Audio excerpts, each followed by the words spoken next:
So that तुम लोग जो है वो इन सीक्वेंस आ जाओ, अगर कोई जो है वो उसमें एब्सेंट था तो। थोड़ा सा मैं रिकैप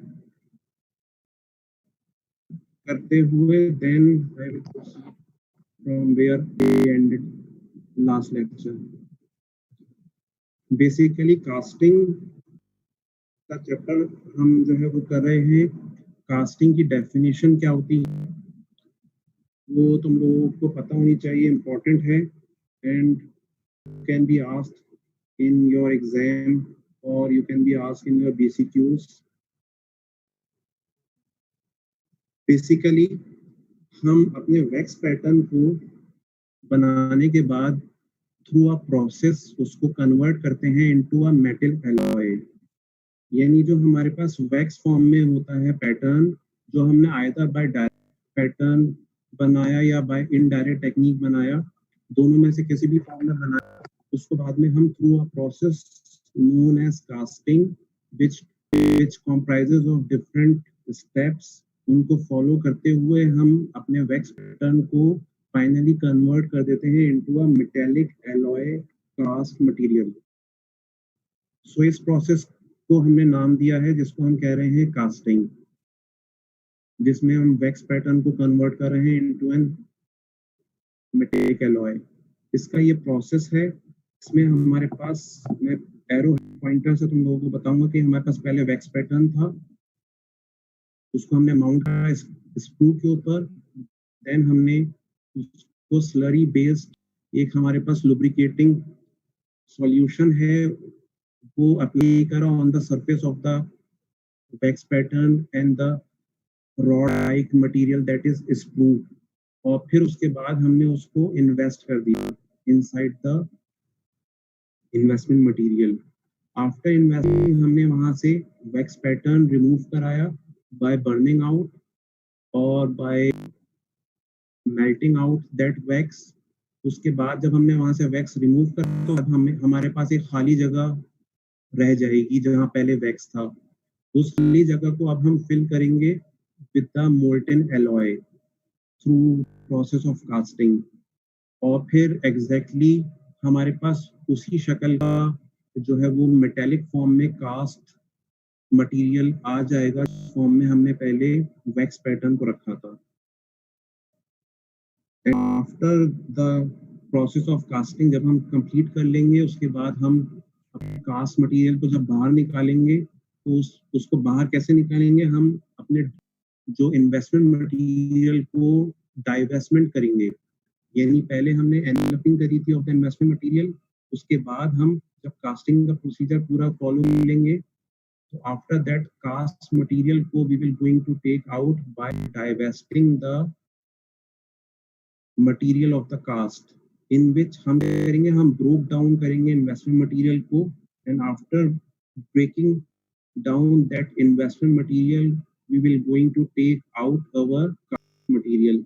आफ्टर दैट उसके बाद हम जो है वो उसमें से स्क्रू पार्ट रिमूव करेंगे and finishing and polishing follow करेंगे, and after complete polishing we will going to fit that crown or bridge inside the patient mouth and then follow up the follow up visits.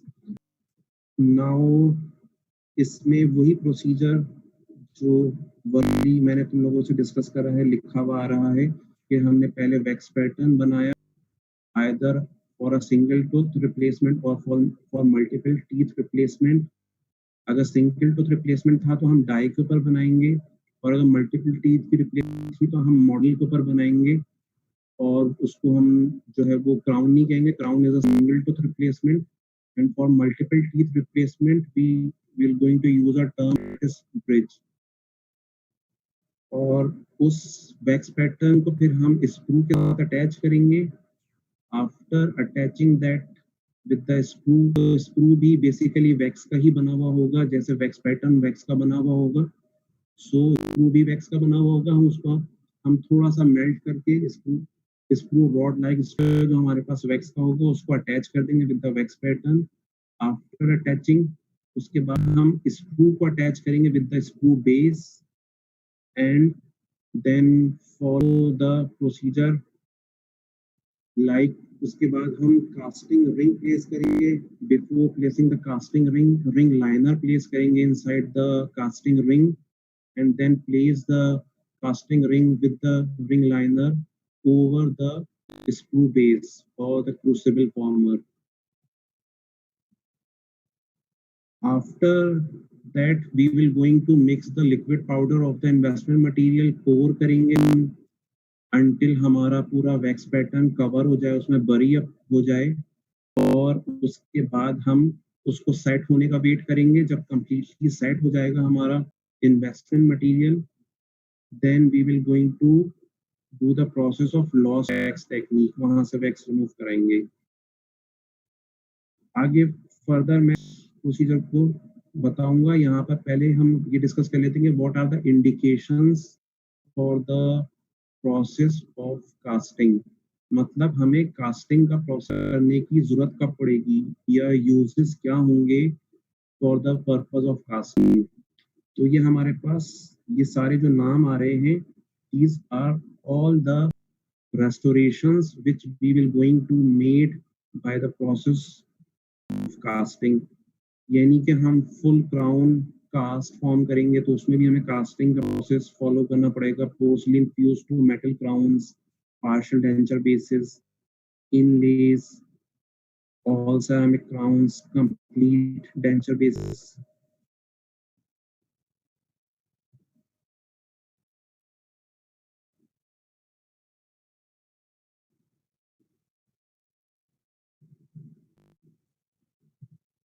Now the steps of casting procedure. ये भी important है, तुम लोगों से पूछा जा सकता है ड्यूरिंग योर ऑस्कीज और ड्यूरिंग योर वाइवास के tell me the steps of casting in sequence. तो ये अगर समझा हुआ होगा तुम लोगों ने तो बता पाओगे, वरना इसमें आगे पीछे अगर स्टेप कर दिया तो वो फिर काउंट नहीं होगा. That will count as wrong answer. So पता होने चाहिए तुम्हें. पहले तुम सबसे पहले क्या करोगे, पेशेंट आया तुम्हारे पास, तुम डायग्नोसिस करोगे, उसकी प्रॉब्लम को आइडेंटिफाई करोगे. What is the problem, will be the restoration you will going to suggest for it. उसके बाद सपोज तुम्हारे पास सिंगल क्राउन रिप्लेसमेंट करनी है या मल्टीपल क्राउन रिप्लेसमेंट, या मल्टीपल क्राउन्स के लिए अगर है तो ब्रिज बनाना है. सो फॉर दैट पर्पस सबसे पहले तुम करोगे ये स्टेप्स. यहाँ पर भी जो शुरू हो रहे हैं बेसिकली यहाँ से शुरू नहीं होंगे. ये सब पहले आप आइडेंटिफाई करोगे प्रॉब्लम को after the diagnosis of the patient. उसके बाद पेशेंट के माउथ के अंदर सपोज तुम्हें ब्रिज बनाना है. सो फॉर दैट पर्पस सबसे पहले तुम क्या करोगे, क्राउन प्रिपरेशन करोगे ऑफ द एडजेसेंट टीथ्स. जिन टीथ्स के ऊपर ब्रिज को फिट करना होगा तो उन टीथ की क्राउन रिडक्शन करनी होगी पहले. this crown reduction को you will going to give different names. crown preparation भी कह सकते हो, crown reduction भी कह सकते हो. and for that purpose crown reduce करोगे. after that तुम क्या करोगे, crown preparation करने के बाद impression लोगे. we have different types of impression materials available for that. आगे impression materials का जब चैप्टर हम पढ़ेंगे तो तुम लोगों को आइडिया होगा कि बहुत सारे अवेलेबल मटेरियल्स हैं for the purpose of impression, और उन सब की इंडिकेशन और यूजेस डिफरेंट हैं depending on their requirements. So after the tooth preparation और crown preparation you will going to do the impression of that reduced crown. Impression लेने के बाद तुम उस इम्प्रेशन को पोर करोगे with either the soft plaster और the hard plaster, that is the dental stone. Pour करने के बाद तुम्हारे पास मॉडल या डाई की शक्ल में जो है वो आ जाएगा. उस मॉडल या डाई के ऊपर then you will going to form a wax pattern. और जो मॉडल और डाई के ऊपर वैक्स पैटर्न बनाओगे that will be a indirect wax pattern. जो वैक्स पैटर्न तुम इनसाइड द पेशेंट माउथ बनाओगे that will be the direct wax pattern. उस वैक्स पैटर्न को फिर तुम जो है वो फॉलो करोगे. Spraying of that wax pattern, after spraying तुम उसको सरफेस को लुब्रिकेट करोगे with debubblizer agent. Then after lubricating the surface of the wax pattern you will going to invest that wax pattern. Liquid powder of the investment material mix करोगे and then pouring consistency में लेकर आओगे and then cover the whole casting ring with that investment material. After investing, you will going to burn out the wax pattern so that all wax from there will be removed. और after removing the wax pattern हमारे पास एक empty mould रह जाएगा वहां पर, जहां पर सिर्फ एयर होगी, सारा वैक्स रिमूव हो चुका होगा वहां से।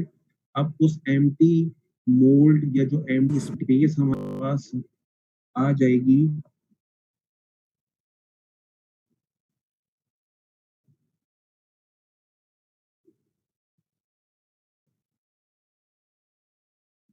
we will going to lubricate the wax pattern with a special type of lubricant जो हमें अवेलेबल होता है, जिसे हम डीबबलाइजर एजेंट कहते हैं। ठीक है, इसको लुब्रिकेट करने का पर्पस ये है या फंक्शन ये है कि जब हम इन्वेस्टमेंट मटेरियल को पोर करेंगे ओवर द वैक्स पैटर्न, सो वहां पर एयर एंट्रैप ना रह जाए। अगर सरफेस ड्राई होगी तो चांसेस ऑफ एयर एंट्रैपमेंट बढ़ जाएंगे और उस एयर एंट्रैपमेंट की वजह से वहां पर पोरोसिटी क्रिएट हो जाएगी and that porosity will be duplicated in our final restoration. सो हम ये डिस्कस कर चुके हैं कि हम अगर वैक्स पैटर्न की फॉर्म में कोई भी प्रॉब्लम या कोई भी डिफेक्ट छोड़ देंगे तो वो डिफेक्ट या वो प्रॉब्लम डुप्लीकेट हो जाएगी इन आवर फाइनल प्रोसेसेस। तो हमें ये ख्याल रखना है कि जब हम इन्वेस्टमेंट मटेरियल को, ये तुम्हारे जो क्वेश्चन कर रहे हो उसका आंसर है कि हम लुब्रिकेट क्यों कर रहे हैं, ये पूछ सकते हैं वाइवा में भी तुमसे कि the purpose of lubrication of the wax pattern is that when we will going to pour the investment material over the wax pattern, so there will be no chances of air entrapment. कोई भी air entrap ना रह जाए, surface lubricate होगी तो investment material बहुत smoothly flow हो जाएगा उसमें से without involving the air to entrap there. I hope it will be clear.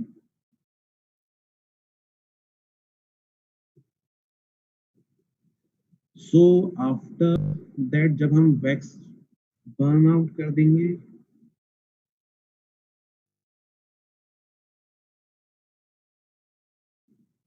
कोई क्वेश्चन है क्या further?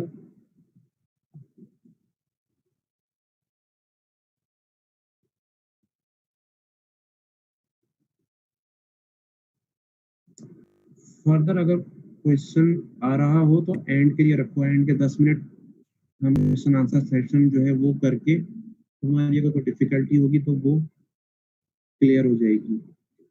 So after burning out the wax pattern हमारे पास एक एम्प्टी मोल्ड वहां पर रह जाएगा, खाली जगह होगी, वो सारा वैक्स वहां से रिमूव हो चुका है। तो अब हम वहां पर लिक्विड फॉर्म में मोल्टेन एलॉय को लेकर आएंगे और उस सारी स्पेस को फिल कर देंगे विद द मोल्टेन एलॉय। और आफ्टर दैट जब वो मोल्टेन एलॉय वहां पर कूल डाउन हो जाएगा तो उस कास्ट को फिर हम जो है वो by breaking the investment material जो उसके अराउंड होगा उसको तोड़ेंगे, जिसको हमने एक टर्म उसके लिए खास रखी हुई है जिसको हमने कहा है divestment. So after doing the divestment we will going to take out our cast material. यहाँ पर 6 प्रोसेस आ रहा है। This is the retrieving, this is basically the divestment of the cast material. After divestment और retrieving the cast material, जब हम बाहर निकालेंगे उसको इन्वेस्टमेंट मटेरियल को तोड़ने के बाद, तो उसके ऊपर बहुत सारी इम्प्योरिटीज लगी हुई होंगी in the form of investment material के पार्टिकल भी लगे हुए होंगे। और during the casting process surface के ऊपर ऑक्सीडेशन हो जाती है। ऑक्सीडेशन मतलब जो हमारा मेटल है वो उसका ऑक्सीजन के साथ रिएक्शन हो जाता है, जिसकी वजह से उसकी सरफेस डिस्कलर्ड हो जाती है। और उस डिस्कलरेशन को या अदर जो इम्प्योरिटीज हैं उनको जब रिमूव करते हैं before the time of finishing, तो उससे पहले हम एक प्रोसेस को फॉलो करते हैं जिसको हमने नाम दिया है पिकलिंग का। ये आगे प्रोसेस आएगा, डिटेल में इसको हम डिस्कस करेंगे। ये प्रोसेस कैसे करते हैं, किस चीज से करते हैं, सिर्फ इतना पता होना चाहिए तुम्हें। पिकलिंग जो है वो कौन से स्टेप पर आ रहा है। So after taking out the cast material, हमें जब सरफेस इम्प्योरिटीज रिमूव करनी होंगी उसकी, तो for that purpose we are going to follow a process named as pickling. After pickling, we will going to remove the sprue and polish the cast material. Then finally, we will going to fit that cast material to the patient. Again, यहाँ इस picture में ये सारी sequence जो मैंने बताई है वो तुम्हें एक साथ इन नटशेल मिल सकती है। सबसे पहले स्टेप में देखो डाई है जिसके ऊपर वैक्स पैटर्न बना हुआ है। इस पैटर्न को हमने स्क्रू के साथ यहाँ पर जो है वो अटैच कर दिया, and that screw is attached on screw base. इस स्क्रू बेस के ऊपर फिर हमने कास्टिंग रिंग को रखेंगे, and inside the casting ring we will going to cover that casting ring with a ring liner. After covering the casting ring with the ring liner, we will going to occupy this whole space with investment material. यहाँ पर ये जो shaded portion है सारा, ये जिसमें head नजर आ रहा है तुम्हारे, इसमें हमने लिक्विड पाउडर फॉर्म में इन्वेस्टमेंट मटेरियल को मिक्स करा और पोरिंग कंसिस्टेंसी में लेकर आने के बाद यहाँ सारा पोर कर देंगे, इस कास्टिंग रिंग को कवर कर देंगे up till the whole wax pattern will be buried inside that investment material. After that हम जो है वो बर्न आउट करेंगे और वैक्स रिमूव करा देंगे वहां से।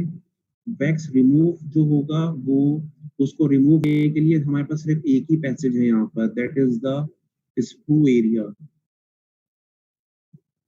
ये भी आगे डिस्कस करेंगे स्क्रू के फंक्शंस क्या है और वो इम्पोर्टेंट है, तुम लोगों से पूछा जा सकता है वो।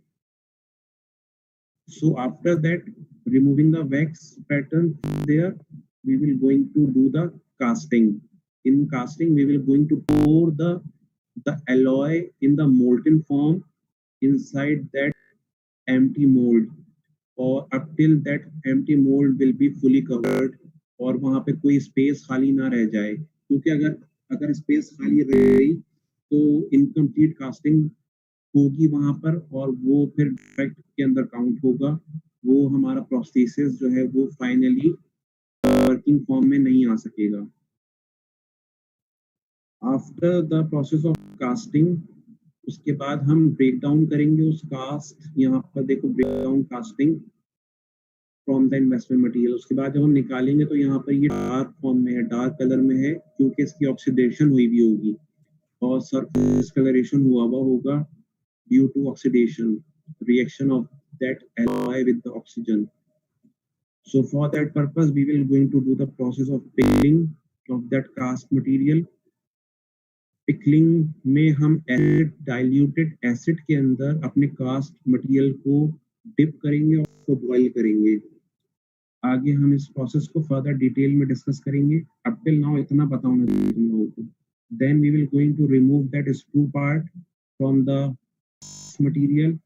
After that finishing and polishing follow करेंगे, and then finally we will going to deliver to the patient. Now ये वही steps जो मैंने तुम लोगों से अभी 2 स्लाइड्स पहले डिस्कस करी है कि steps of casting पूछे जाएंगे तुम लोगों से, उनको तुम लोगों को डिटेल में भी पता होना चाहिए। नंबर 1 पे अगर फॉलो करो तो वैक्स पैटर्न से भी पहले मैंने डिस्कस करा हुआ है। वैक्स पैटर्न से पहले हमने डायग्नोसिस करी थी, फिर हमने क्राउन प्रिपरेशन करा था, फिर उसके बाद उसका इम्प्रेशन लिया था, उस इम्प्रेशन को पोर करा था विद द डेंटल स्टोन, और फिर मॉडल या डाई की फॉर्म में हमारे पास जो आया था उसके ऊपर फिर हम वैक्स पैटर्न को बनाएंगे बाय डायरेक्ट और इनडायरेक्ट मेथड्स। यहाँ दोनों पिक्चर्स तुम लोग डिफरेंशिएट कर सकते हो। The upper one is for the direct technique. Direct technique वो होगी जो हम directly inside the mouth of the patient wax pattern बनाएंगे। उसमें हम पहले वैक्स पैटर्न से पहले पेशेंट की डायग्नोसिस करी, suppose we diagnose that there is a grossly carious molar, so for that purpose हम वहाँ पर कैविटी प्रेपरेशन करेंगे। सपोज ऑक्लूजल सरफेस पर है मोलर की, तो that will be the class 1। For that, we will going to prep the cavity. After the preparation of the cavity, उसके बाद हम डायरेक्टली वहाँ पे वैक्स से वैक्स पैटर्न बनाएंगे, जिसको हम डायरेक्ट वैक्स पैटर्न कहेंगे। वाइस वर्सा इनडायरेक्ट टेक्निक के अंदर तुम लोग या तो मॉडल पे या डाई के ऊपर वैक्स पैटर्न बनाओगे। यहाँ पर सेकंड पिक्चर में देख सकते हो कि this is a die, and on that we will going to make a wax pattern, that will be the indirect wax pattern। ये सारे स्टेप्स वही आ रहे हैं जो मैंने अभी तुम लोगों से डिस्कस करे हैं। तुम लोग टूथ प्रिपेयर करोगे, आफ्टर दैट उसका इम्प्रेशन लोगे, पोर करोगे that impression to convert that negative replica of the tooth into the positive replica of the tooth। Impression is a negative replica of the tooth. After pouring with the dental stone, you will going to get a positive replica of that tooth। उस positive replica के ऊपर फिर तुम wax pattern बनाओगे, and then you will going to take out that wax pattern and attach that wax pattern on the screw। अच्छा, एक चीज और भी ये हम डिस्कस कर भी चुके थे कि before going to prepare the wax pattern on the die, यहाँ पर तो देख सकते हो कि हम एक लुब्रिकेंट अप्लाई करेंगे ऑन द डाई। यानी जो हमने प्रिपेयर करा था उसके बाद इम्प्रेशन लिया था उसका, और फिर उस पर मॉडल पोर करा था या डाई पोर करा था, and after getting that model और die, before going to prepare the wax pattern, हम पहले उस डाई के ऊपर एक लुब्रिकेंट अप्लाई करेंगे। ये लुब्रिकेंट दो जगह अप्लाई हो रहा है। एक तो हम जब इन्वेस्टिंग कर रहे थे वैक्स पैटर्न की, एट दैट टाइम भी लुब्रिकेंट अप्लाई कर रहे थे, because investment material properly flow हो जाए उस पे। और at the time of making of the wax pattern, उस वक्त भी हम लुब्रिकेंट अप्लाई करेंगे। इसका भी रीजन है, और वो रीजन ये है कि वैक्स पैटर्न तुम बना लोगे ऑन द डाई, उसके बाद उसको रिमूव भी करना होगा तुम्हें, तो रिमूव हो जाए, क्योंकि अगर उसको तुम फोर्सफुली रिमूव करोगे तो देयर आर चांसेस कि उसकी एनाटमी डिस्टर्ब हो जाए। और अगर माइन्यूट भी एनाटमी डिस्टर्ब हो गई या उसकी उसकी जो शेप, साइज और कॉन्टोर है उसमें थोड़ा सा भी जो है वो डिफरेंस आ गया, और वो इतना थोड़ा होता है कि वो हम अपने नेकेड आई से उसको डिटेक्ट भी नहीं कर पाएंगे। So for that purpose, to easily remove the wax pattern from our dye material, उससे पहले हम dye पे lubricant अप्लाई करते हैं। एक चीज तो ये हो गई। सेकंड चीज ये है, यहाँ पर सेकंड पॉइंट पे अगर तुम देखो, एक वर्ड लिखा हुआ है डाई स्पेसर। ये अगेन एक समझने की चीज है। Die spacer is that space basically जो बाद में जब हम अपनी फाइनल प्रोसेसेस को फिट करने लगेंगे, सो फॉर दैट फिटिंग पर्पस हमें वहां पे पहले सीमेंट अप्लाई करनी पड़ेगी for looting purpose. So for the application of that looting cement हमें जगह चाहिए होगी।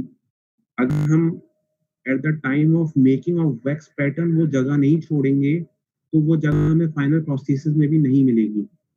सो हम at this stage during the making of wax pattern, हम अपने मॉडल के ऊपर with the help of paint 2-3 layers paint की अप्लाई कर देंगे, सो दैट वो स्पेस क्रिएट हो जाए जो बाद में सीमेंटेशन पर्पस के लिए हमें रिक्वायर्ड होगी at the time of final fitting of the restoration. Fitting of the restoration के लिए हमें टूथ सब्सटेंस और रेस्टोरेशन के बीच में लूटिंग सीमेंट प्लेस करनी होगी, जो बहुत थोड़ी पतली फिल्म के अंदर होती है, बहुत माइक्रोन्स की थिकनेस के अंदर होती है, पर वो रिक्वायर्ड होती है। लेकिन अगर हम वो at the point of making of wax pattern वो स्पेस नहीं छोड़ेंगे, तो वो फाइनली फिर हमें प्रोस्थेसिस फिट करने के टाइम में प्रॉब्लम होगा और वो फिट नहीं होगी। सो फॉर दैट पर्पस हम अपनी डाई को लुब्रिकेट करने से पहले उस पर thin film of paint apply करेंगे, आइदर बाय 2 और 3 टाइम्स। पहले एक दफा डाई के ऊपर पेंट अप्लाई करोगे, वो ड्राई हो जाएगा, देन अगेन अप्लाई करो, और इस 2 या 3 दफ़ा अप्लाई करने के बाद then you will going to dry that paint, so that वो हमारे लिए एक स्पेस बना देगा। वो पेंट की 2-3 लेयर्स होंगी for the luting cement. After that drying of that paint हम उसको लुब्रिकेट करेंगे। सो फॉर दैट उसका रीज़न है लुब्रिकेट करने का, क्योंकि जब हम उस पे वैक्स पैटर्न बना चुके होंगे और उसको रिमूव करना चाहेंगे वैक्स पैटर्न को, तो वो इजीली रिमूव हो जाएगा वहाँ से without the application of any type of force on that wax pattern. I hope it will be clear, क्योंकि ये कुछ चीज़ें हैं जो conceptual based हैं, और ये अगर नहीं समझ में आएंगी तो फिर बाद में प्रॉब्लम होगी। सो ये चीज़ों को अगर ना समझ में आ रहा हो तो मुझसे अगेन बीच में इंटरप्ट करके पूछ लेना। आफ्टर दैट हम जब वैक्स पैटर्न बना चुके होंगे, हम उसको रिमूव करेंगे, और वो रिमूव इजीली हो जाएगा due to the application of that lubricant. उसको रिमूव करने के बाद हम अटैच करेंगे with the screw, and after attaching that screw we will going to attach that screw on the screw base or the crucible former। यहाँ पर ये जो डायग्राम नजर आ रही है तुम्हें राइट साइड पे, इसमें लेबलिंग हुई भी है। ये सारे लेबलिंग तुम लोगों से करवाई जाएगी, तो ये सब तुम लोगों को पता होना चाहिए कि what is the meaning of these labels. Basically see जो है, this is the wax pattern here. इस वैक्स पैटर्न को हमने अटैच कर दिया with the screw that is labelled as B. इस स्क्रू को हमने अटैच कर दिया on the screw base that is labelled as A here. Now this colored area is D, जो labeled हुआ है। This whole grayish colored area is the investment material. Okay, then here the E labeling is for ring liner, जो एक तुम लोगों को यहाँ नजर आ रहा होगा, एक inside thin lining है inside the casting ring. After this ring liner there is a label of F, that is the casting ring, and यहाँ पे एक लेबल जो हुआ है G, that is showing the arrows above the wax pattern। Basically ये distance है जो casting ring का जो हमारे पास टॉप मोस्ट पार्ट है उसके और वैक्स पैटर्न के बीच का डिस्टेंस है। ये डिस्टेंस ऑलमोस्ट 6 सेंटीमीटर होता है। 6 सेंटीमीटर नहीं, 6 मिलीमीटर होता है। एंड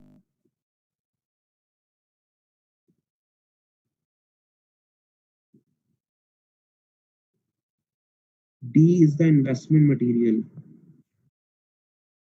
D जो हमारे पास है that is the investment material, जो हमने पोर करा था, लिक्विड पाउडर इन्वेस्टमेंट मटेरियल का मिक्स करा था और पोरिंग कंसिस्टेंसी में लेकर आए थे, और हमने ये सारी कास्टिंग रिंग को कवर कर दिया था उससे। ठीक है, this whole grey area that is colored here is the investment material।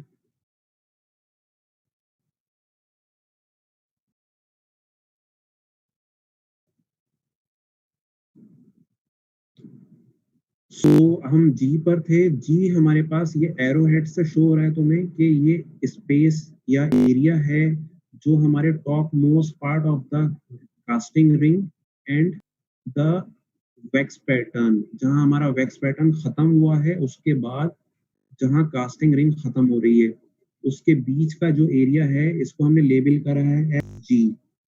This G part is important. इसकी थिकनेस जो है वो ऑलमोस्ट 6 mm होगी, और इस थिकनेस को हमें मेंटेन करना होगा। इस थिकनेस को हम अगर कम करेंगे तो भी हमारे पास कास्टिंग के अंदर प्रॉब्लम्स क्रिएट होंगे, और अगर इस थिकनेस को हम बढ़ा देंगे, अबव कर देंगे 6 mm से, तो भी there will be difficulties in our process. वो क्या डिफिकल्टीज होंगी हम आगे इसको डिटेल में we will going to discuss.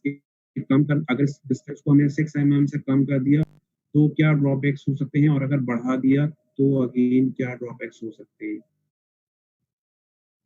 ये अगेन वही सारे स्टेप्स आ रहे हैं जो हम फॉलो करेंगे। स्प्रू की डेफिनेशन पता होनी चाहिए तुम लोगों को। ये बहुत कॉमन चीज़ है और पूछा जा सकता है तुमसे। It is basically a channel in the refractory investment through which the molten alloy can reach the mold and the wax pattern has been eliminated. ये वाहिद रास्ता है हमारे पास inside the casting ring to remove the wax pattern। जब हम wax pattern को burn out करेंगे और melt करेंगे तो वहां से वैक्स रिमूव भी इसी रास्ते से होगा जो हमारे पास स्क्रू की फॉर्म में है। This is basically a channel और अ पाथवे।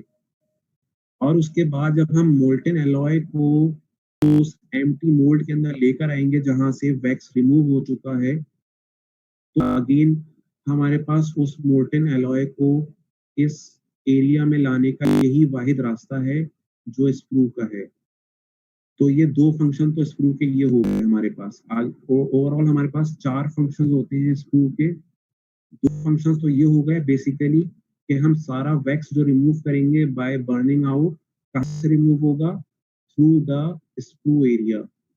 एंड आफ्टर दैट जब हम कास्टिंग का प्रोसेस फॉलो करेंगे और मोल्टेन एलॉय को इस खाली जगह पर लेकर आएंगे तो वो भी हमारा इस स्क्रू के एरिया से ही आएगा। अगेन ये मैं तुमसे डिस्कस करूंगा कि यहाँ पर मोल्टेन एलॉय जब हम पोर कर रहे होंगे तो उससे पहले यहाँ पर एयर है और जब तक एयर रहेगी तो मोल्टेन एलॉय नहीं आ सकता क्योंकि वो लॉक हो जाएगा। क्योंकि एक रास्ता है यहाँ पर, though there are no two ways for in and out के हम एक एक वे से मोल्टेन एलॉय को एंटर करा रहे हो तो दूसरे वे से एयर वहां से रिमूव हो जाए। सो फॉर दैट पर्पस हमारा जो ये एरिया है हमने डिस्कस करा था, यहाँ पर जो इन्वेस्टमेंट मटेरियल है उसको पोरस होना चाहिए। शायद अब तुम्हें क्लियर हो रहा हो ये चीज कि porosity in the investment material क्यों जरूरी है। बिकॉज हम जब ये जो एरिया है हमारा यहाँ से एंट्री करा रहे होंगे मोल्टेन एलॉय की और यहाँ पर जो एयर है उसको रिमूव होना होगा साइमल्टेनियसली।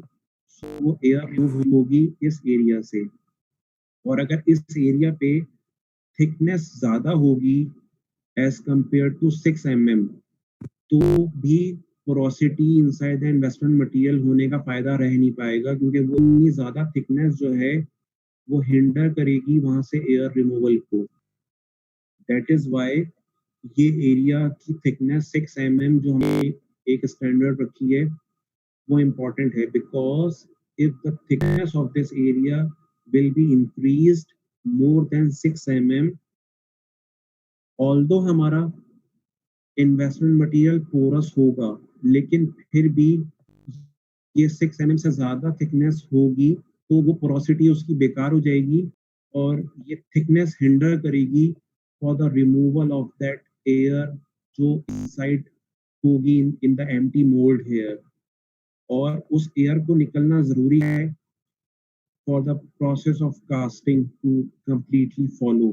अगर एयर नहीं निकलेगी तो मोल्टेन एलॉय एंटर नहीं हो पाएगा और अगर हो भी जाएगा तो बहुत बहुत बहुत पार्शियली होगा और इनकम्प्लीट फॉर्म में होगा।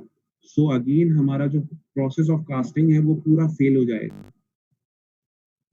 सो for that purpose this thickness should be 6 mm।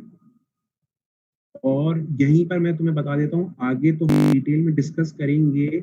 अगर सपोज हम इस एरिया की थिकनेस को 6 mm से कम कर दें, सपोज 6 mm से ज्यादा करा हमने तो उसका नुकसान ये आ रहा है कि पोरोसिटी वहां पर कम हो जाएगी जो कि एयर को बाहर जाने नहीं देगी और फिर हम मोल्टेन एलॉय एंटर करने में प्रॉब्लम होगा। वाइस वर्सा अगर हम इस जी पार्ट को 6 mm से कम कर दें, जो हमने स्टैंडर्ड रखा है that is basically 6 mm। 6 mm से कम करने का नुकसान ये होगा, हम जब मोल्टेन एलॉय पोर करेंगे वो मोल्टेन एलॉय का टेम्परेचर इतना ज्यादा होगा कि ये 6 mm से कम की जो थिकनेस होगी वो बेयर नहीं कर पाएगी उस हाई टेम्परेचर के मोल्टेन एलॉय को और ये एरिया ब्रेक हो जाएगा। और अगर at the time of the process of casting ये एरिया ब्रेक हो गया, तो वहाँ पर हम जो है वो एलॉय पोर कर रहे होंगे और वो इस एरिया से बाहर आ जाएगा, ज़ाया हो जाएगा। सो अगेन तुम्हें लॉजिक समझ में आ गया होगा कि ये जो जी पार्ट है, the thickness above the wax pattern and the top most part of the ring liner, the casting ring liner, thickness की यहाँ पर जो इन्वेस्टमेंट मटेरियल है उसकी इंपॉर्टेंस क्या है? The standard is for that is 6 mm thickness. 6 mm ज्यादा करने का नुकसान ये है कि यहाँ पर पोरोसिटी कॉम्प्रोमाइज हो जाएगी इन्वेस्टमेंट मटेरियल की, एंड एयर एंट्रैप्ट हो जाएगा, एयर को जाने नहीं देगा। अगर ये 6 mm से ज्यादा होगा, सपोज 9 mm होगी अगर ये स्पेस, तो ये एयर को लॉक कर देगी। पोरोसिटी इन्वेस्टमेंट मटेरियल के अंदर होने के बावजूद due to the increase in this thickness वहां पे एयर बाहर नहीं जा सकेगी और एयर लॉक हो जाएगा। That will going to lock the entry of the molten alloy. और वाइस वर्सा, अगर इस 6 mm से हम कम कर देंगे, सपोज हमने 6 mm से कम करके 3 mm कर दिया इस एरिया की थिकनेस को, सो वो जो 3 mm होगा वो थिकनेस इतनी कम होगी कि वो मोल्टेन एलॉय जब हम यहाँ पर एंटर कर रहे हो और ये अपनी पूरी एम्प्टी मोल्ड जो है इसको फिल कर रहे होंगे विद द मोल्टेन एलॉय, सो वो 3 mm की थिकनेस उस गर्म टेम्परेचर को मोल्टेन एलॉय के बेयर नहीं कर पाएगी। एज अ रिजल्ट वो यहाँ से इन्वेस्टमेंट मटेरियल ब्रेक हो जाएगा and allowing that molten alloy to whole of it pass from this space. I hope it is clear. ये थोड़ी सी समझने की बात थी, तो मैंने थोड़ा डिटेल में बताया यहाँ पे तुम लोगों को। Now moving on to the next slide. ये कुछ पिक्चर्स हैं, अगेन ये for the ऑस्की point of view तुम लोगों से पूछी जाएंगी, तो तुम लोगों को आइडेंटिफाई करना और इनके हर हर जो पार्ट है उसको आइडेंटिफाई भी करना आना चाहिए और उसके उसके यूजेस का भी पता होना चाहिए। This part the basically the wax pattern here, ये वैक्स पैटर्न यहाँ पे अटैच हुआ है। This part that is the screw part, ये दोनों पार्ट हमारे वैक्स के ही बने हुए हैं and these are attached on the screw base, that is the yellow part. Now these are the some of the pictures related to the wax pattern. यहाँ पर तुम देखो हमने 4 वैक्स पैटर्न एक ही जो है वो स्क्रू बेस, एक ही हमारे पास कास्टिंग रिंग है, कास्टिंग रिंग बेस के ऊपर अटैच करे हुए हैं विद डिफरेंट स्क्रूज। अगेन हम इस तक आ चुके थे कि हम नंबर ऑफ स्क्रूज डिस्कस कर रहे थे। हम नंबर ऑफ स्क्रूज बढ़ा देंगे अगर हमारे पास मल्टीपल वैक्स पैटर्न्स होंगे, सो दैट एक स्क्रू काफी नहीं होगा मल्टीपल वैक्स पैटर्न्स को फिल करने के लिए। Here again you can see that ये वैक्स पैटर्न अटैच हुआ है on the screw, that screw is attached on the base of the casting ring or the crucible former. Similarly यहाँ पर भी हमारे पास मल्टीपल वैक्स पैटर्न्स हैं जो attach हुए on the multiple screws, and those multiple screws are attached on a single base of the casting ring base जो है वो सिंगल है हमारे पास। हम इन मल्टीपल रेस्टोरेशन को एक ही दफा कास्टिंग के प्रोसेस को फॉलो करते हुए बनाते हैं। This is the casting machine और द सेंट्रीफ्यूगल कास्टिंग मशीन। आगे डिस्कस करेंगे हम डिटेल में इसका प्रोसेस कैसे फॉलो होता है, कास्टिंग मशीन के फर्दर कौन से पार्ट्स हैं और फर्दर हम प्रोसेस फॉलो करेंगे कास्टिंग का, वो कास्टिंग मशीन के अंदर कैसे फॉलो करेंगे। अप टिल नाउ तुम्हें ये पता होना चाहिए कि ये है क्या। This is a centrifugal casting machine. Now process of screwing. 4 functions हैं स्क्रू के, 2 तो मैं बता चुका हूँ तुम्हें अभी कि एक फंक्शन स्क्रू ये है कि सारा का सारा वैक्स जो है वो एलिमिनेट कराने के लिए हमारे पास एक चैनल और पाथवे है। सो फॉर दैट पर्पस एक यूज हमारा स्क्रू का ये हो गया कि वो एलिमिनेशन ऑफ वैक्स को अलाउ करेगा, so that all the wax can be remove from there. Second point is that it will allow the molten alloy to enter that empty mold. जहां से हम वैक्स रिमूव करा चुके हैं वहां पे मोल्टन एलॉय लेकर आएंगे थ्रू दैट अगेन उस एक ही रास्ते से जो स्क्रू का की फॉर्म में हमारे पास चैनल अवेलेबल है. The third use of the screw is to compensate for the alloy shrinkage. Alloy shrinkage को compensate करने के लिए हमारे स्क्रू के अंदर एक रिजर्वायर होता है जो इन अ बल्जिंग फॉर्म, तो लोग देख सकते हो. मैं पीछे ले जाके यहाँ इस पिक्चर में अगर देखो एरो हेड को फॉलो करो, this bulbous part in the screw is known as reservoir. इस स्क्रू के ऊपर हमने ये वैक्स पैटर्न अटैच करा हुआ है. इसके दरमियान में एक बल्बस पोर्शन सा हमने बनाया हुआ है जो ये वैक्स का ही बना हुआ है. This portion is named as reservoir. इस रिजर्वायर का पर्पस ये है कि it will allow us to compensate the casting shrinkage और द एलॉय श्रिंकेज. इस टाइम पे हम एलॉय को पोर करेंगे इनसाइड द एम्प्टी मोल्ड और वो एलॉय कंप्लीटली ऑक्यूपाई कर लेगा उस एरिया को जहाँ पे पहले हमारा वैक्स पैटर्न था. और आफ्टर कंप्लीटली ऑक्यूपाइंग, जब हम उसको ठंडा कर रहे होंगे at the time molten form से जब वो सॉलिडिफाई हो रहा होगा, ठंडा होगा, तो वहां पे श्रिंकेज हमें मिलेगी. Because in molten form the alloy will be in expanded form. और जब वो सॉलिडिफाई हो रहा होगा, कूल डाउन हो रहा होगा, तो there will be a minute shrinkage in that alloy.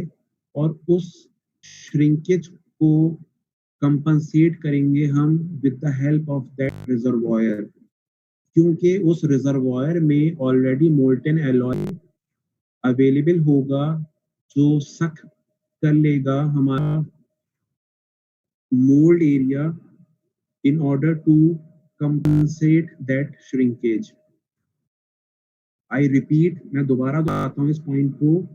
जब हम अपना मोल्टन एलॉय पोर करेंगे इनसाइड द एम्प्टी मोल्ड जहाँ पहले वैक्स था, and that empty mold will be completely filled with the molten alloy.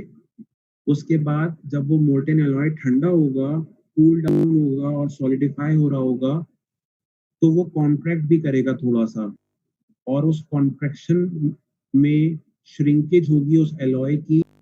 और वो श्रिंकेज हम जो है वो अगर उसको रहने देंगे उस श्रिंकेज को, तो हमारा फाइनल प्रोस्थेसिस कॉम्प्रोमाइज हो जाएगा. वो श्रिंकेज डुप्लीकेट हो जाएगी in our final prosthesis. So हम उस श्रिंकेज को कंपनसेट कर रहे हैं through the molten alloy in the reservoir. जो श्रिंकेज होगी वहां पे वो कंपनसेट हो जाएगी by sucking the molten alloy from that reservoir area. I hope it will be clear. ये भी अगेन थोड़ा सा कॉन्सेप्चुअल बेस्ड है, थोड़ी सी समझने की चीज है कि जब मोल्टन एलॉय ठंडा हुआ होगा मोल्ड के अंदर, एट दैट टाइम वो श्रिंक करेगा और उस श्रिंकेज को हम कंपनसेट करेंगे जो हमारे पास रिजर्वायर के अंदर मोल्टन एलॉय की फॉर्म में एक्स्ट्रा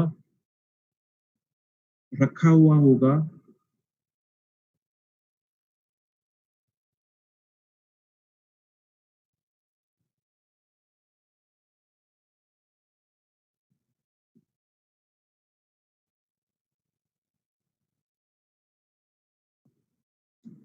सेकंड पॉइंट में ये है कि to form a channel for entrance of molten alloy during casting. इसका मतलब ये है कि हम वैक्स रिमूव कराने के बाद उस जगह को फिल करेंगे with the molten alloy to follow the casting process. और उस एलॉय को एंटर कराने के लिए भी हमारे पास एक ही रास्ता है, एक ही पाथवे है, एक ही चैनल है जिसके थ्रू हम मोल्टेन एलॉय को इस मोल्ड के अंदर एंटर कराएंगे। वो अगेन हमारे पास स्क्रू का ही रास्ता है। ओके, पहला पर्पस ऑफ स्क्रूइंग का ये था कि हमने वहां से वैक्स रिमूव कराया। वो वैक्स जो रिमूव होगा वो अगेन स्क्रू एरिया से ही होगा। सेकंड पॉइंट ये है, जब वो वैक्स रिमूव हो गया सारा, अब उस जगह पे हम मोल्टेन एलॉय लेकर आएंगे। सो फॉर दैट पर्पस हमारे पास वो एक ही रास्ता है, या वो एक ही चैनल है, या वो एक ही पाथवे है जहां से हम मोल्टेन एलॉय लेकर आ सकते हैं। सो अगेन वो भी फंक्शन हुआ स्क्रू का। सो दो फंक्शन हो गए। तीसरा फंक्शन ये that it will allow the shrinkage of the alloy. जो हमें at the time of casting shrinkage मिलेगी एलॉय के अंदर, उस श्रिंकेज को भी कंपनसेट करेगा हमारा यही चैनल वाला पाथवे जिसके अंदर हमने रिजर्वायर बनाया हुआ है। वो रिजर्वायर के अंदर बेसिकली हमारा molten alloy in a bulk form restore हो जाएगा अंटिल हमारा जो उससे आगे का एम्प्टी मोल्ड एरिया है वो कंप्लीटली फिल ना हो जाए। और जब वहाँ पे श्रिंकेज मिलेगी हमें इस एम्प्टी मोल्ड एरिया में, यहाँ पे ये जो अगर डायग्राम में देखो एम्प्टी मोल्ड एरिया, जब ये कंप्लीटली फिल हो जाएगा मोल्टेन एलॉय से और फिर सॉलिडिफाई होने के वक्त श्रिंक करेगा थोड़ा सा, तो उस श्रिंकेज को कंपनसेट करेगा ये वाला पाथवे। स्क्रू का था, यहाँ पर हमने रिजर्वायर, इस डायग्राम में रिजर्वायर नहीं बना हुआ, लेकिन तुम पीछे वाली पिक्चर में देख चुके हो कि ये जो स्क्रू वाला पार्ट था, यहाँ इसके in between there is a bulbous portion जिसको हमने नाम दिया था रिजर्वायर का। और उस रिजर्वायर का पर्पस ये था कि उसमें मोल्टेन फॉर्म में एलॉय हमारे पास बल्क फॉर्म में रखा हुआ होगा, जो जब यहाँ पे इस मोल्ड एरिया में श्रिंकेज हमें मिलेगी तो वो सक हो जाएगा यहाँ से in order to compensate this shrinkage. Now fourth use of the screwing is to mount the wax pattern. Again जब हमने स्क्रू को माउंट करा था ऑन द स्क्रू बेस, तो हमने उसको स्क्रू के ऊपर माउंट करा था। सो अगेन वो एक फंक्शन स्क्रू का वो होगा कि हम अपने वैक्स पैटर्न को माउंट करेंगे ऑन द स्क्रू। तो ये चार फंक्शन है बेसिकली स्क्रू के स्क्रू अलाउ करेगा वैक्स को रिमूव होने के लिए, अलाउ करेगा मोल्टेन एलॉय को कि वो एंटर हो सके, कंपनसेट करेगा कास्टिंग श्रिंकेज को जो हमें मिलेगी at the time of solidification of that alloy. Screw area में हमारे पास जो रिजर्वायर होगा वहाँ मोल्टेन एलॉय की फॉर्म में जो एलॉय होगा वो वहां से सक सकेगा at the time of shrinkage of the mold. And the fourth point is the wax pattern. Wax pattern mount भी हम जो करेंगे वो on the screw करेंगे। तो this is the fourth use of the wax of the screw, that it will allow us to mount the wax pattern.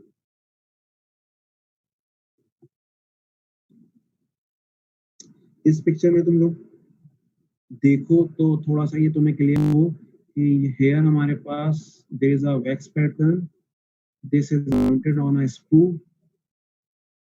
इस wax pattern के ऊपर और कास्टिंग रिंग के बीच में हमारे पास 6 mm की थिकनेस होगी।